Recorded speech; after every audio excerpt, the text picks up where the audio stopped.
Hello, everyone.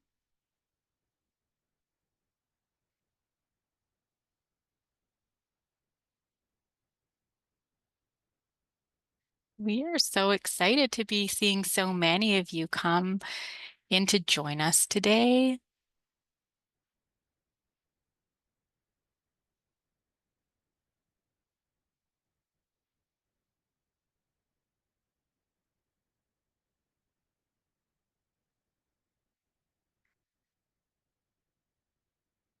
We are going to start our webinar in just another moment. We see so many folks are coming to join us on the call. We're so happy to see all of you coming together for, I think, what's going to be a wonderful, wonderful presentation. We are so excited for everything we have planned here today.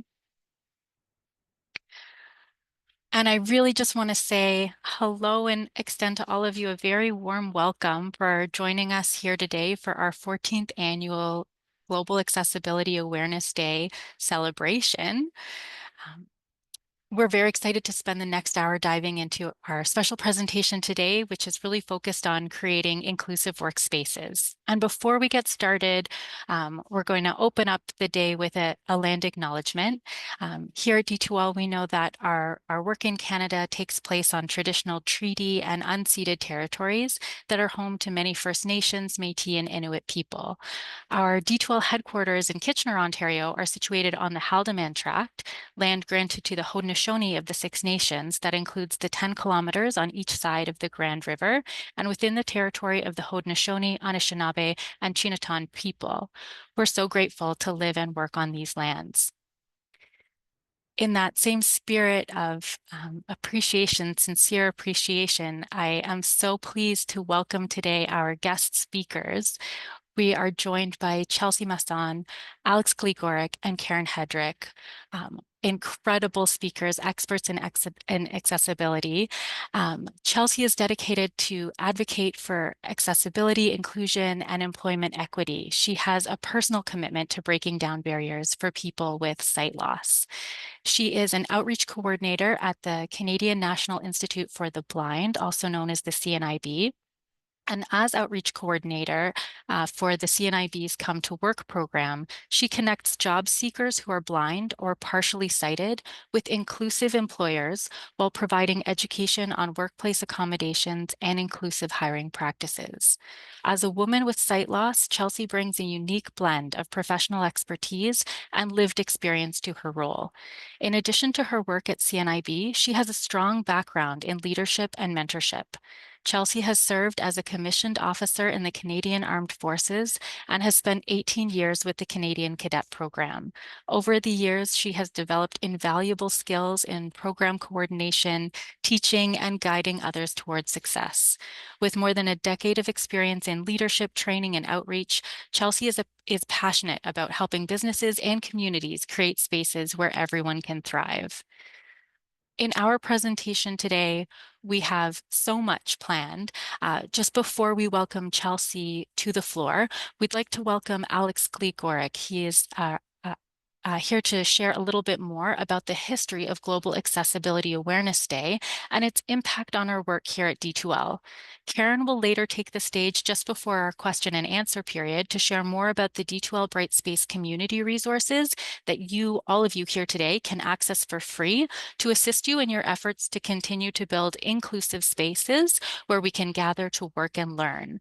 We want to stay connected throughout the presentation, so please don't be shy to use the Q&A component of our Zoom webinar to post your questions and reflections on some of the questions that Chelsea will share with us. In just a moment, we're going to launch the first of two polls that we'll use today to help us learn more from your thoughts on the webinar, and also to make sure that we're planning for more exciting content for you in the future. So I think with that, Julia, my colleague, may I trouble you to launch that first poll?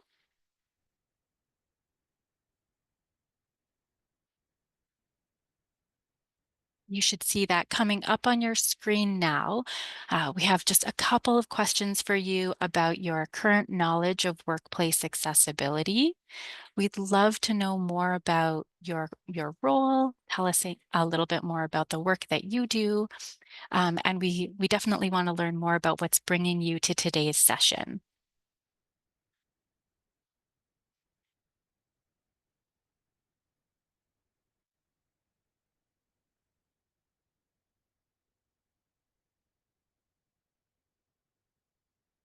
Oh, we're seeing so many of you jump in and give us wonderful feedback and responses, which is great. I'm going to give you another second or two. Wonderful.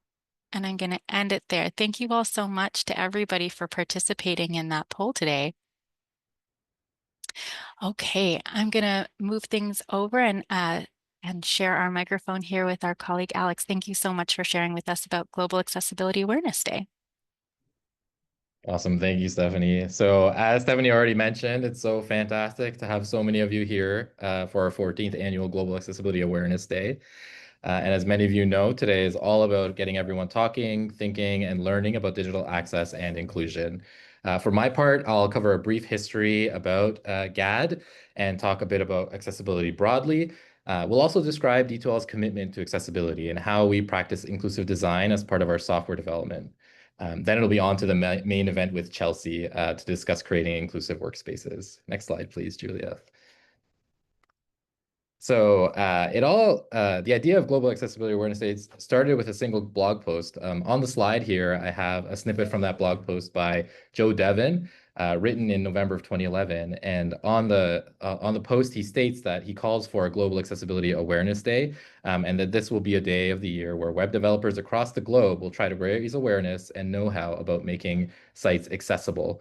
Jennison Ascension saw this post, and he's an accessibility professional from Toronto. And they joined forces together and were able to co-found and have the first GAAD in 2012, which is fantastic. And our mission is really to raise awareness about digital accessibility and to inspire action. GAAD is observed annually on the third Thursday of May, and events like this one are held worldwide. It's a day to really showcase how people with disabilities use web and digital products and to encourage the creation of accessible technology. Next slide, please. So a few figures about accessibility broadly. The World Health Organization in 2023 published a disability fact sheet, and that sheet stated that 1.3 billion people experience significant disability worldwide. As of the time of that report, it was roughly about 16% of the world population, so quite a number. And then if we look to understand the broad experience with digital accessibility, we can consider the 2025 Web AIM Million Report. That's a report that looks at about 1 million pages and provides a bunch of statistics. One of them is that 94.8% of homepages have some web content accessibility guideline failures. So that's quite a large amount as well. And it's a slowly improving metric over the past 6 years. Those detectable failures have only decreased by about 3%. So definitely highlights the importance of days like today to increase awareness and to inspire that action. Next slide, please. So some common disabilities may be related to vision, hearing, motor, or cognitive. These disabilities could be temporary, permanent, or situational. On the slide, I have a snippet from the Microsoft Inclusive Guidebook, and this is called the Persona Spectrum, and it's a drawing that shows a number of examples of different disabilities that are permanent, temporary, or situational and related to different senses. So if you use one example around hearing, deaf is a permanent hearing disability. An ear infection could be a temporary hearing disability. And then being in a loud environment, the example they use here is a bartender, is an example of a situational disability. So it's a very interesting artifact to help us understand that better. And then in addition to that, it's also important to note that disabilities are not easily identifiable. So it's important to keep that in mind too. People with disabilities may use assistive technologies or ATs to help them access different digital experiences. And as I imagine many of us on the call today are creators or influencers for those digital experiences, it's definitely important to build awareness and advocate for great experiences for everybody. Next slide, please. So some examples of those assistive technologies, for people with sensory disabilities, they may use screen readers, such as JAWS or NVDA, screen magnifiers such as Zoom Text, or high contrast keyboards. For physical disabilities, alternative keyboards may be used, or alternative input physical devices like a sip and puff, a joystick mouse, or a joystick roller mouse, or a switch. And then alternative speech input software like Dragon Naturally Speaking can be used as well. And then for cognitive disabilities, programmable keyboards or e-readers like ReadSpeaker or Read and Write, or augmentative and alternative communication devices. On the slide, I have a picture of a touch screen with a number of colored squares with words and pictures on them. That can be tapped to be used to communicate as well. So these are just a few examples of the different assistive technologies. There's many, many more, but just to get a sense of what's used commonly out there. Next slide. So D2L is committed to accessibility and learning. We deliver a learning experience that meets the needs of all people, regardless of age or ability. Our inclusive user experience research, design, and development processes mean that we consider accessibility and engage people with diverse abilities at every stage. Next slide. Some of those stages are strategic and exploratory research. So this would be a phase where we do research to help us deeply empathize with people's needs and contexts and learn about that. We may do exploration through design to find the right solution to build to solve for those needs, and then defining and testing those solutions to make sure that they are built well.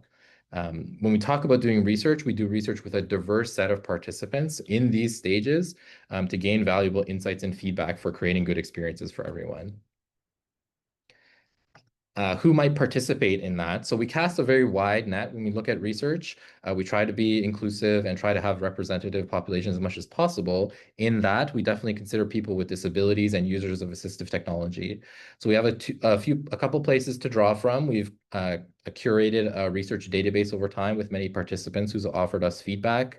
And then we also partner with a vendor called Fable who can provide us with access to more people as well. And again, some of those people may be using different combinations of assistive technology, which could include alternative navigation, screen reader, screen magnification, just a couple of examples, and then may also have emotional or cognitive disabilities. So it's very important to get feedback from everyone when we're doing research. Lastly, last slide for me here is just to talk a bit of our design system. So a design system is something that would provide the building blocks for building a digital experience. It's a set of code and documentation that you can use for consistency and for building good experiences and guidelines. At D2L, we call our design system Daylight, and that's how we construct D2L products. So we include documentation in our design system that helps developers and designers build great experiences. Part of that documentation is accessibility. So on the screen, I have an example of managing focus in our dialogue component, a pop-up window that you might see in our application, and talks about what are the best ways to make sure that assistive technologies work well with that component. And so that's it for me. I'll pass it on to Chelsea for her part. Thanks. Hi, everyone. Thank you so much for being here today. As it's been said a couple times now, my name is Chelsea Masson, and I use she, her, and elle pronouns. And as I was already said, I am the outreach coordinator with CNIB's Come to Work program. I'm also someone with the lived experience of vision loss, and I work alongside a really great teammate, my guide dog, Rango. He's a 3-year-old guide dog. He's a black Labrador. He's full of wonderful personality, and honestly, he's a better networker than I am. But before we really dive into the heart of the content that I want to talk about today, I just want to take a moment to acknowledge Global Accessibility Awareness Day. It's a day that's dedicated to talking and thinking and learning about digital access and inclusion. It's a perfect time to be having all of these wonderful conversations. And I just really want to thank all of you for the warm welcome and for making space for these important discussions. Now, in my role, I do support individuals in the blind, partially sighted, and the deafblind community as they work towards finding meaningful employment. But just as importantly, I also work with community organizations and employers to help build more inclusive hiring practices and offer accessibility training and support the conversations around disability inclusion in the workplace. That's really what today is about, connecting the dots between talent, opportunity, and accessibility, and exploring how we can work together to support our communities. Next slide, please. So, what is this presentation about? In today's session, we're going to focus on creating inclusive workplaces for individuals with sight loss. Now, That said, many of these strategies we'll talk about can be adapted to support peoples with other disabilities. The goal is to give you the practical tools and insights to help make your workplaces more accessible and welcoming and inclusive. It's not just about the policy, but to put it all into practice. We're aiming for environments where all employees can fully participate and truly thrive. On the screen here, there is an image of two people balancing on a scale. One is a person who is a wheelchair user and the other person is standing. Next slide, please. So who are we at CNIB? Some of you may not have any background or experience, so let me just give you a little bit of a brief history. So CNIB was founded in 1918, over 100 years ago, and that was on the heels of World War I and the Halifax explosion.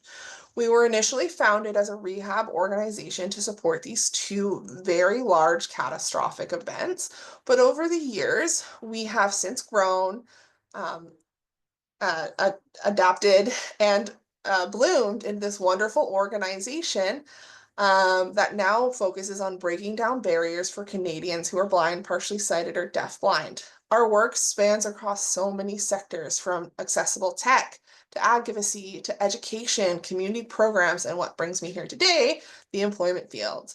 Come to Work is CNIB's national employment program. It launched in 2018 to help close that employment gap by connecting people with sight loss to skill building, career opportunities, and inclusive employers. But it also is about partnerships. If we don't form those partnerships, we're not going to get anywhere. We know many of our participants face multiple barriers, not just in employment, but to training, mentorship, mental health, support, and so much more.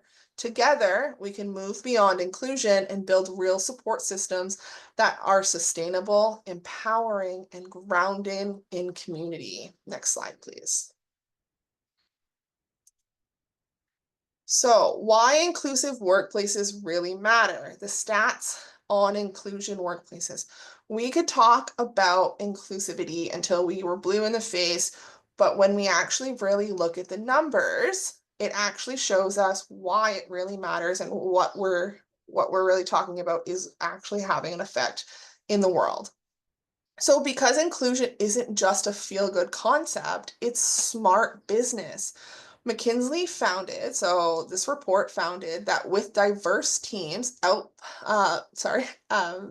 the McKinsey report found that companies with diverse teams outperformed their competitors by over 35%. And according to Deloitte, they generated over twice the cash flow per employee. That's a major edge, not only just a minor boost. And when it comes to retention and engagement, Glassdoor reports that 78% of employees are more likely to stay with a company that values inclusion.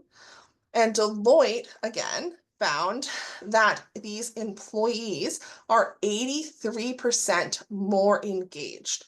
So we're talking about lower turnover, stronger morale, and better performance overall.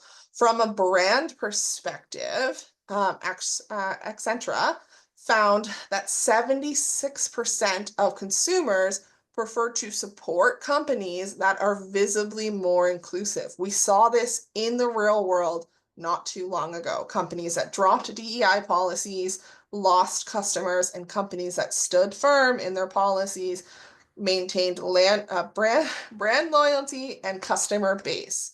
So inclusion doesn't just support your internal culture, it builds trust, loyalty with your customers as well.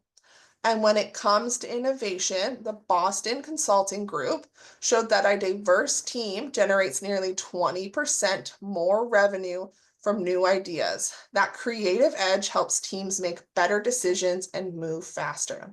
So the bottom line here, inclusion is a business driver.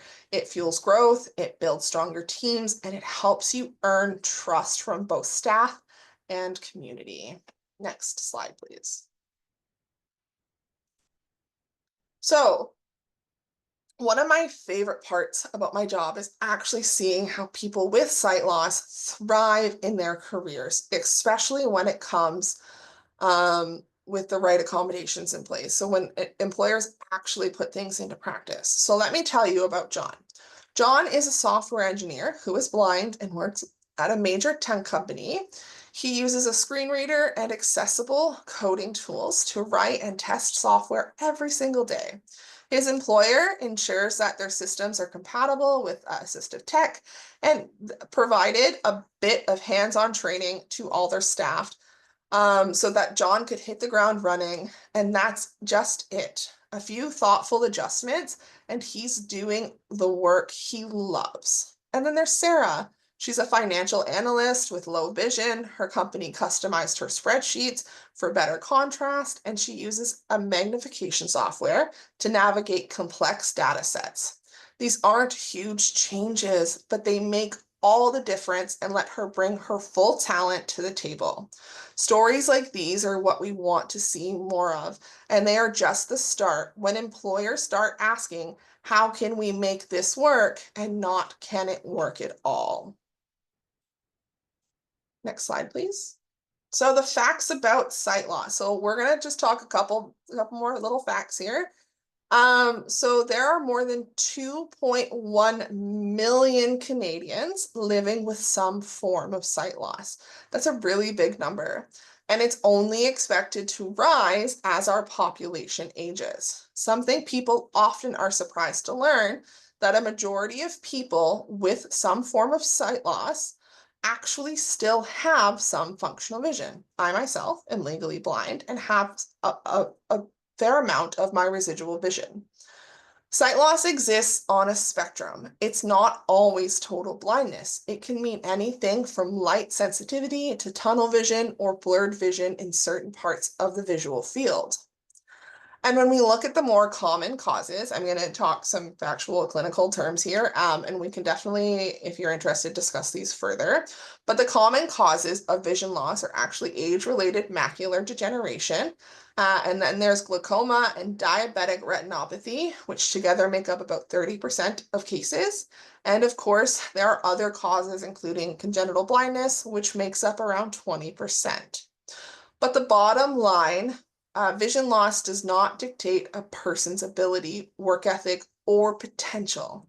People who are blind, partially sighted, can and do thrive in a wide range of jobs, especially when a workplace is built to support them from the start. And one more myth that I want to bust, blindness does not automatically enhance your other senses. That is a bit of a Hollywood stereotype. So on the screen here, there is just an image with an eye, a wheelchair user, and an image depicting hearing loss with an ear with a line through it. Next slide, please. So these are some more myths on the topic of myths that I want to bust, and then we'll keep going here. So this is one of my favorite slides because it honestly, there is so many myths out there. There's so many stigmas around blindness and vision loss, and they're just so dated. And some of them are just kind of weird, actually, when you think about it. And most of them really could not be farther from the truth. So let's start with a really big one. Blind people cannot use computers. Not true at all. With the help of assistive tech like screen readers, magnification software, or high contrast modes, people with vision loss can and do use computers, tablets, smartphones every single day. Some even work in IT, coding, and digital design roles. Next one. People with vision loss can only work in certain industries. Nope. You will find people with sight loss in every field, from healthcare to law, finance, education, government, you name it. They probably work there because just like you, they have interests and passions as well. Myth number 3, it's expensive to accommodate someone with vision loss. Most accommodations are low cost or even free, and sometimes it's just a matter of changing a font size, providing a screen reader, a compatible file, or even adjusting a lighting. Many people even come pre-equipped with their own software. 4, they can't get to and from work on their own. Plenty of folks travel independently using transit, rideshare apps, or orientation and mobility skills. Some have guide dogs, some use a white cane, while others use their residual vision or tech like GPS apps. Myth number 5. Do you need to feel my face to know who I am? No, this is one always gets a laugh, but trust me, we're not going around touching people's faces. That's another Hollywood stereotype. And last but not least, number 6, everyone with vision loss uses a guide dog or a white cane. No, not everyone uses these forms of mobility aids. Some people might use their residual vision. Some people might navigate by using predetermined routes, and so on and so forth. Everyone has their own preferences. Next slide. So this is a question for the audience, and please do not feel obligated to answer. You may drop the question in the chat. This is a safe space. You can just think about it and dwell on it yourself. So, how would you introduce yourself to a colleague with sight loss?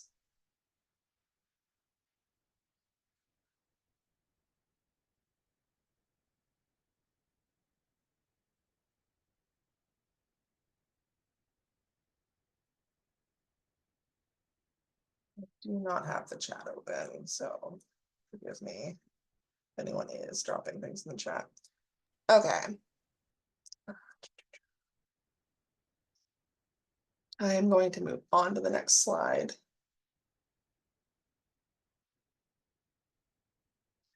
So when it comes to communication, and more specifically how to be respectful and comfortable, we want to just be natural. It's pretty simple to just treat a person like you would treat anyone else. There is no need to really overthink it. Say hello, introduce yourself, and just speak in a natural tone. One of the biggest tips, always introduce yourself by name every single time. Especially if the person can't see who just walked in. A quick hi, it's Chelsea. Give someone the context that they need every time you greet them. Even if you've met before, it helps avoid that awkward question of trying to figure out whose voice is speaking. When it comes to physical greetings, allow the person to initiate that handshake. It avoids that awkward holding your hand out and waiting for them to either figure out your hand is there or never figure out that it's there. I've definitely encountered that several times where someone has been standing with their hand out waiting for me to shake their hand and I don't see their hand. Speak at your regular tone and speed and volume. There's no need to slow down or speak louder unless asked to.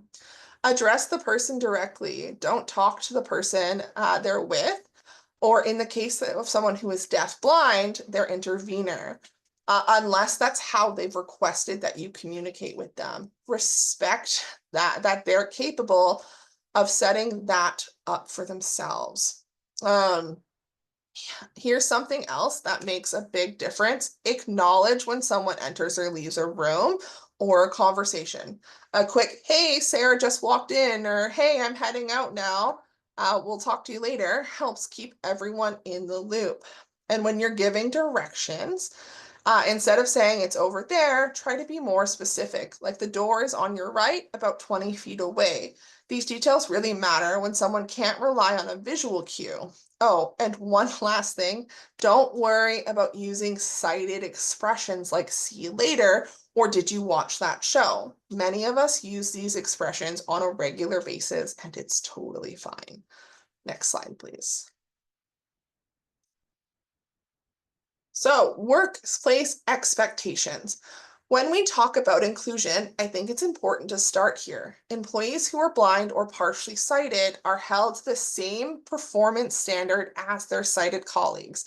That means expecting them to complete the job in the same manner as you would their sighted peers. Inclusion doesn't mean lowering the bar. It means giving people that support that they need to reach it. So when we talk about expectations, we're talking about things like showing up on time, meeting performance goals, collaborating with colleagues, following the same workplace policies. Accommodations don't change the what, they just help make the how accessible. It's also really important that equity doesn't stop at the hiring stage. Growth opportunities like training, mentorship, promotions, leadership pathways should be accessible to everyone, as they all deserve the chance to develop in their role and move forward in their career. And just like with any other employee, setting clear expectations, providing support when needed is key. That's what inclusion in practice really looks like. On the next slide, we're going to dig in what duty to accommodate actually means and what it doesn't. The photo on the screen here is a woman sitting at a wooden counter in a bright, modern space working on a laptop. She's wearing a yellow sweater and smiling slightly. A smartphone, and an open notebook and a mug of coffee are visible on the screen. Next slide, please. So the legal workplace rights and accessibility Canada specific. So let's quickly go over the legal side. Because in Canada, accessibility isn't in the workplace isn't an option, it's a legal duty. There are two key laws to know: the Accessible Canada Act for federal regulated workplace and the Provincial Human Rights Code, which covers most public and private employers. Both say the same thing. Employers must provide reasonable accommodations for employees with disabilities. That includes access to jobs, tools, training, and opportunities to grow. This is called the duty to accommodate. Now, there is a limit that is called undue hardship. But here's the deal: undue hardship is a very, very high bar, and it only applies if the accommodation would cause serious harm, like major safety risks or extreme financial strain. What does not count as undue hardship? It's an inconvenience, or we've never done this before. If it's doable without causing serious disruption, it's expected. In the photo is a circular graphic, and it reads Disability Rights Awareness Month. And it's surrounded by various 6 icons symbolizing different disabilities. We can move on to the next slide.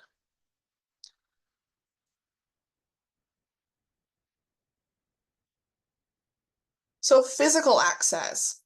Let's talk about physical accessibility, because it's not just about ramps and elevators, now that we've talked about that, the legal right. For people who are blind or partially sighted, accessibility also means creating environments that are safe, predictable, and easy to navigate. There's a few simple ways that we can make a big difference. First of all, try to keep your spaces clean and clear of clutter. That means tucking in chairs, picking up backpacks, and putting things away. And putting wet floor signs away when the floors are dry also make a huge difference. When you're navigating with a white cane or a guide dog, obstacles can completely throw off your regular route. Another tip is often that gets overlooked is to keep doors fully closed or fully open. A half open door can be really hard to detect, and it can be dangerous. So try to keep that habit of either closing or opening the door all the way. Be mindful of shared spaces. If you see someone with sight loss approaching and about to cross your path, don't freeze and hope they'll just figure it out. Acknowledge them, let them know that you are there, and let them know where you are in retrospect to their position. Hey, Marty, I'm on your left. You're good to walk by me. On the photo on the screen here is a large open space with desks and tables and large windows letting in lots of natural light. Next slide, please. So now that we've talked about physical accessibility and we've talked about white canes, we've talked about guide dogs a little bit, but what is a guide dog? What do they do? What does the law say about them? And how do we support them in the workplace? A guide dog is a working service animal, not a pet. They help people who are blind or partially sighted move through the world safely and independently.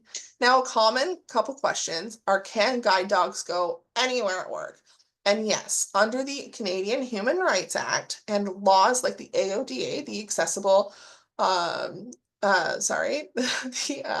Ontario's Disability Act, guide dogs are legally allowed in all workspaces unless there's a serious unmanageable safety risk, which is very rare. So that would be like going into an active kitchen or a food prep area. So now what if there's an allergy or somebody is scared of dogs in a workspace? Both of these are valid and employers must accommodate both parties. That could mean changing or creating a workflow, changing workspaces so that people are working away from each other, improving airflow, or using different zones, like I said. It's about balance. Both parties must be accommodated. Workplace policies should include a clear statement about guide dogs being permitted, expectations for respectful behavior like no petting, feeding, or distracting, and a process to address concerns like allergies or discomfort. Next slide, please.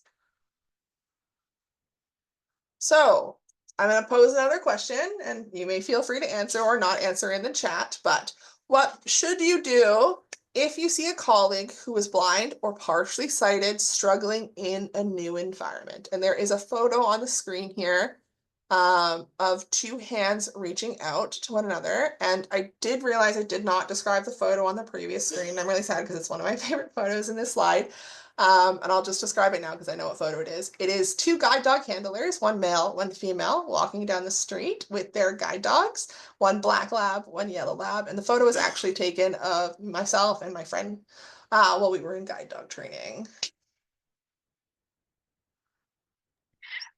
Chelsea, I'm just going to jump in for a quick second, Steph, just to say we're seeing some wonderful engagement in the question and answer, especially for folks that have a reflection. So Yeah. please don't be shy at all. If you want to participate in any of these reflection questions that Chelsea's putting up on the screen and sharing out with us, you're welcome to include them in the question and answer component of our Zoom webinar today. Okay, they're in the Q&A there. Okay, there we are. Where are the questions coming up? Sorry. In the Q&A, you have to, there's a thing that says more meeting controls or something like that, and then you have to choose Q&A and it pulls it into the melange of things that are on the screen there. I had to find that. Yeah, I'm never gonna find this. It's okay. If someone could read them out, if they can see them, that would be most lovely. We've got one just saying announce themselves and ask if they'd like assistance. Yay! Yay! Yes! 100 points perfect. for Okay. you. Get a big sticker. That's a sticker for you. Perfect. Yep. Okay, Yep. I'm gonna move on to the next screen. That would be lovely. So sorry, Steph, I should have clicked the answer live button. if we can slide forward, that would be lovely. I love how the reflections are getting out and out cheers. So to anybody that has been at all anxious to add your thoughts and reflections in the question and answer, please know you will be met with actual cheers. Yes. Yes, you will. Can we slide forward, please? So how you offer assistance is you can offer to be a sighted guide. So being a sighted guide to someone with vision loss is about offering to use your eyes to navigate a space and help them to learn and to learn the space so that they can navigate it safely. New environments are terrifying, and learning where the bathroom is or where a chair might be or where the stairs I could fall down might be terrifying. So having someone with sight give you a little walk around and teach you where these things are is a wonderful. So how do you be a sighted guide? Being a sighted guide is all about communication, respect, and safety. And the good news is it's really easy once you know how to do it. The very first step is always to ask. Never assume, never grab on. Ask, don't assume is a really big motto we like to use at the CNIB. Some people may want your assistance while others may not. So offering with respect gives people personal control and allows them to maintain personal autonomy. Never just rush up and grab somebody. It might seem like a helpful instinct, but in that moment, it can actually be startling or even unsafe and very overwhelming. If someone does want your help, let them take hold of you, usually just above your elbow, just above your elbow, if you're comfortable with that. If you're going to do something unexpected, like suddenly stop, make sure that you announce that. Always announce your movements. If I'm turning left, I'm turning right, I'm stopping, always give a quick heads up. The person is going to follow about half a step behind you so that they're following your movements. If you ever need to leave a person, even just for a moment, do not leave them standing in the middle of an open space.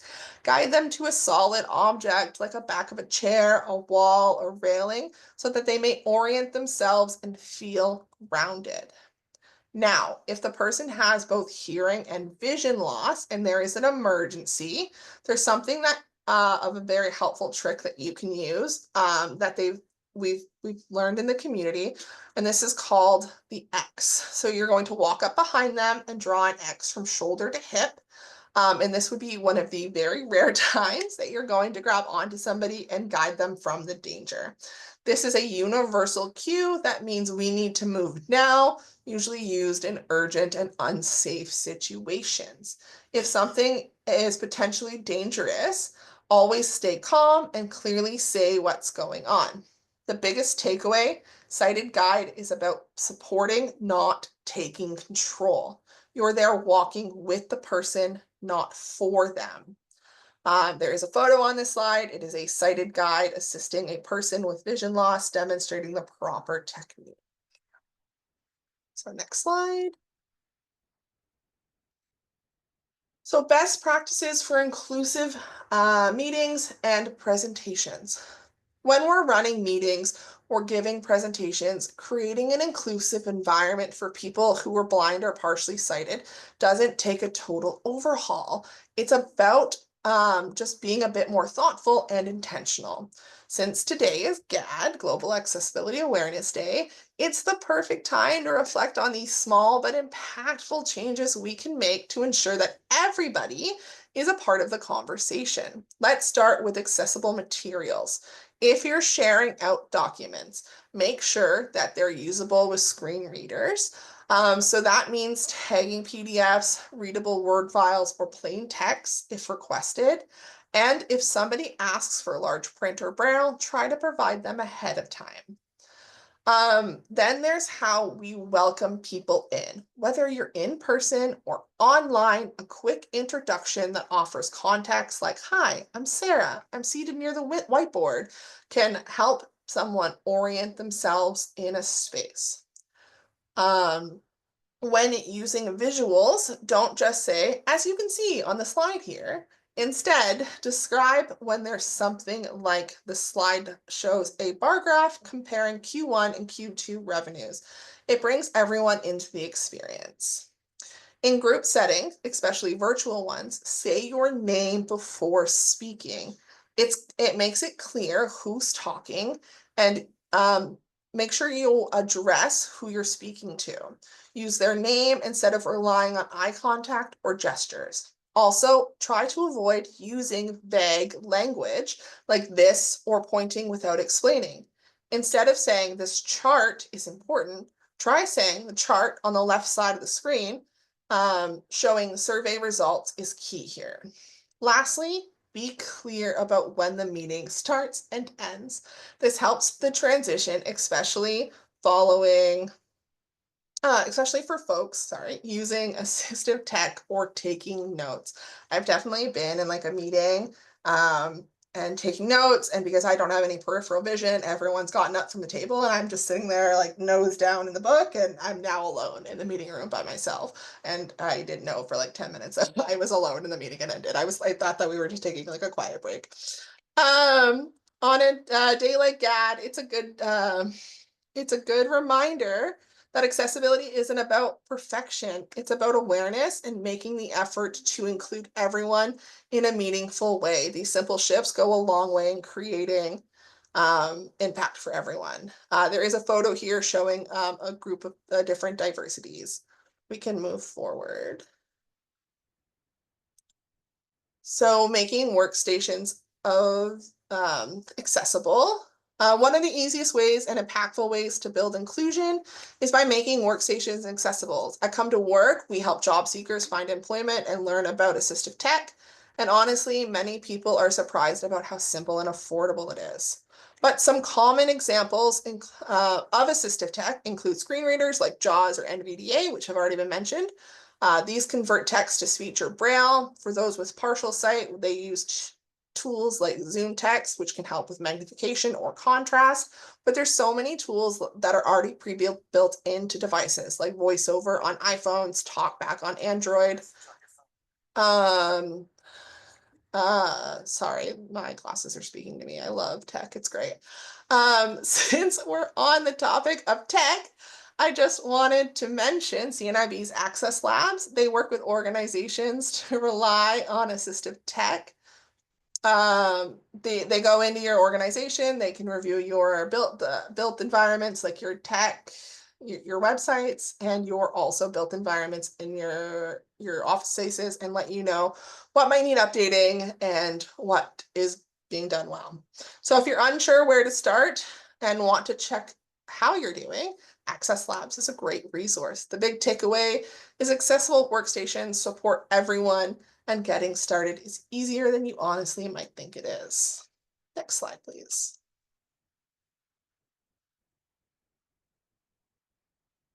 So, getting involved. I just want to take a moment to highlight our mentorship program, because this is another great way to support inclusion in a really practical, people-focused way.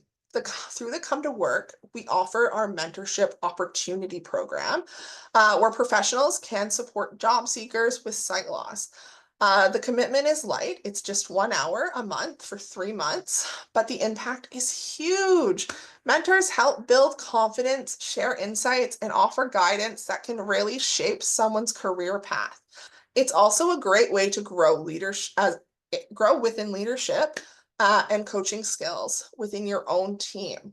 We use Mentor City, which is a fully accessible online platform that helps guide the process with clear goals and structure, so mentors and mentees both know what to expect. If you or someone you know on your team is interested in becoming a mentor, you can learn more about it at cometowork.ca/mentors. It's a small commitment that can make a big difference in someone's career journey. There's a photo on the screen here. It's 4 young professionals gathered around a table in a brightly lit office space. Next slide, please. And lastly, but not least, this is our resource slide. So there's a plethora of wonderful resources on the screen here, which I can send out if anyone's interested in accessing them. There's a QR code here that will bring you to the Come to Work website, and you can get connected with us if you're interested. And that is all from me, folks. I think I went a little over and I apologize, but it has been lovely speaking with you, and I am here to answer any questions. Sorry, I'm just having slight technical difficulties. Isn't that joyously fun? Thanks for coming and talking to us, and you probably, I don't know, I was vigorously nodding at many points in your presentation, because yes, so many of those things. And thanks again, and don't worry, some of us went over with our stuff. There's just so much to say, man. So I thought we could talk about some ways to keep engaged and keep talking, which is the most important thing. I mean, we're not going to fix the world in a day, but if we're got more people who are actually who actually care about this stuff, um, every one of them is awesome. So we were thinking of talking about the Accessibility Academy that's in the community that people can go check out. There are some courses about different accessibility related stuff in there.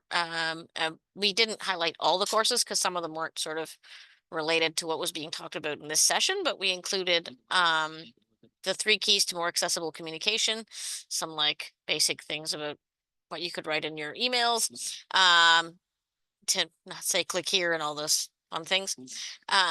Also accessible virtual presentations, which some of those things, Chelsea, you talked about in your talk about meetings, like all that, as you can see on the screen stuff, which always makes me want to go ahem. Um,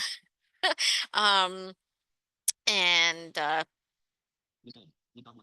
then we have the online accessibility lab, which describes a bunch of assistive tech and gives you some things to learn about and try and expand your accessibility horizon. And there's also other courses there that whoops that you could always delve into, but those ones we thought were kind of connected to what was talked about here. And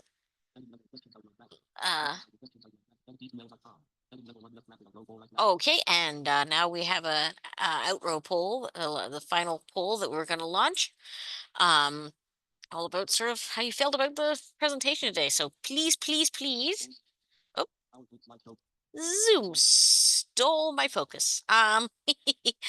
So please, please tell us how you think it went and all that fun stuff. And definitely, definitely not last but not least, I want to mention the accessibility interest group for anybody who doesn't know about it. You can join. It's basically a group of clients who all get together with us every month. We meet on the first Thursday of the month at 11 o'clock Eastern on Zoom, and we usually bring in a speaker. It could be somebody from like a vendor, somebody, or one of us could have something they want to show everybody else. It could be, it could be, yeah, it could be somebody that, or it could be a D2Ler coming in to get feedback or showing some design thing. It's whatever. And the great thing about the accessibility interest group is the little community that has built where people talk to each other about how they solve problems, which I think is wonderful. We have a community space. We have links to join. I did see, I believe that has been answered, but I did see somebody asking about the um,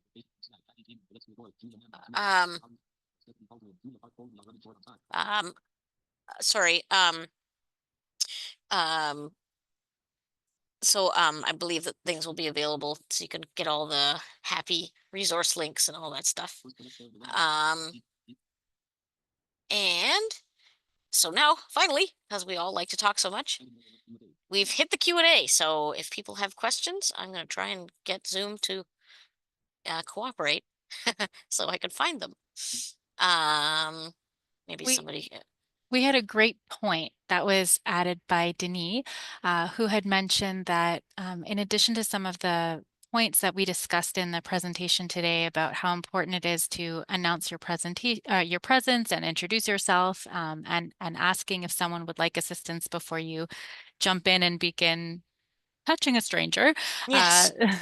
He also mentioned that it's very worthwhile to note that avoiding touching any mobility aids or Yes. wheelchairs before asking the individual is very critical. I thought that was a great point. I saw that one, and Zoom was being cantankerous, but I wanted to give all the thumbs up because yes, my gosh, people have grabbed the end of my cane. People have tried to grab my dog harness like it's some sort of bridle. The guide dog bit. harness one is Yeah, a big thing. they like it's like it's not a bridle. Hands off. Yeah. And people don't understand why I get a little intense when they try to do that. So thank you. I want to say a big thank you to Caesar also, who had jumped into the question and answer. He had wanted to know if the slides and the presentation would be shared following following today, and they will be. So inside of the question and answer component, if you want to access that area now, I've included a link where you can gain access to all of the slides that we've shared here today. We'll also be posting the recording to our community. Cesar, thank you so much for asking your wonderful questions and participating in our reflections here today, and to everyone who has. I think we still have another minute or two in case more folks would like to connect and ask a couple questions in the Q&A. But I do want to do a little bit of a shameless plug also for some of the great resources that we've shared and are making available through the presentation slides. Some of the short courses like 3 Keys to More Accessible Written Communications, I think are outstanding. That's an example of a course that is very, very quick to complete. It's probably about 15 minutes, 20 minutes of your time. And we offer 3 very practical tips to how any person working in any environment can immediately impact the overall accessibility of their written communications, regardless of whether that's taking place in an online or hybrid course environment. Perhaps you're just writing an email, whatever it is that you are doing in your writing life. These are 3 quick and easy tips that you can implement without buying special software or making a fancy investment into technology that's unique or new to you. They're just 3 simple tips anyone can take anywhere that will immediately impact the degree of the accessibility of your written communications. Those are the kinds of learning opportunities we want to continue to offer through our Brightspace Learning Center. And that means also drawing from the expertise and knowledge of all of you who've joined us today. I think that there is tremendous opportunity for you to share back with us some of the tips and tricks that you are using in your own workplaces and teaching environments to ensure that you're creating an accessible learning environment. So where you have courses or lessons that you would like to share back, please don't be shy to contact us in the D2L Brightspace community. We would love to showcase your lessons and your courses within our Brightspace Learning Center as well. Please reach out. You'll find me in the D2L Brightspace community at all times. And we do have one more question from Denis, who asks, any tips for balancing alt text for decorative images? I've heard a preference for alt text on every image, regardless of whether or not it's decorative. On the other side, I've heard having too many decorative alt text for decorative images can get in the way of the core teaching. And he also mentions that he appreciated hearing Chelsea describe images that were on the slides, even the decorative images. I'll let Chelsea, I'll just chime in. So when it comes to decorative slides, so on my slide deck, I had an image that repeated on every slide. It was the CNIB logo. We marked that as decorative on 98% of the slides. We had it announced on the first slide, and then noted on the first slide that this image repeated on every slide. And that way that alt text users or screen reader users wouldn't have to listen to it be read out every single time the slide popped up. And then as for decorative imaging that's small or insignificant to the slide, like if it doesn't bring meaning to the slide, or it's just added to be a design on the slide to enhance the visual acuity of the slide, it can be marked as decorative without alt text. But if it's adding and enhancing the representation of what the slide means, definitely ensure that you're including that alt text into the slide. Yeah, I always say this, like, if you're talking to somebody on the phone, when you look at that picture, you can be like, am I going to tell them about that? Or am I going to be like, this is too much? Like, you don't care about a lace border around some, you know, unless it's like something. And also ensuring that you're not writing a giant paragraph as your alt text description, just 1 to 2 sentences that describes the image as well. I'm very bad for wanting to be overly detailed. I'm a very descriptive person, and I've had to learn over time to cut back on my descriptions for sure.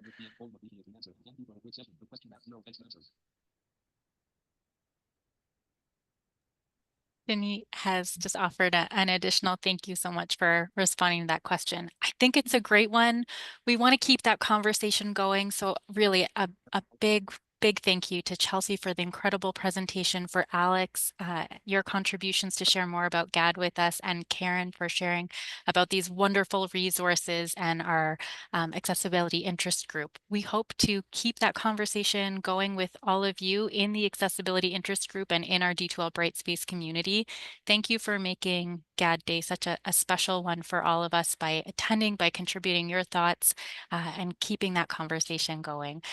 We hope to keep chatting, keep learning from one another in that community, and we'll see you all again at our next community event. Thank you everyone for connecting with us today. Bye-bye. Thank you.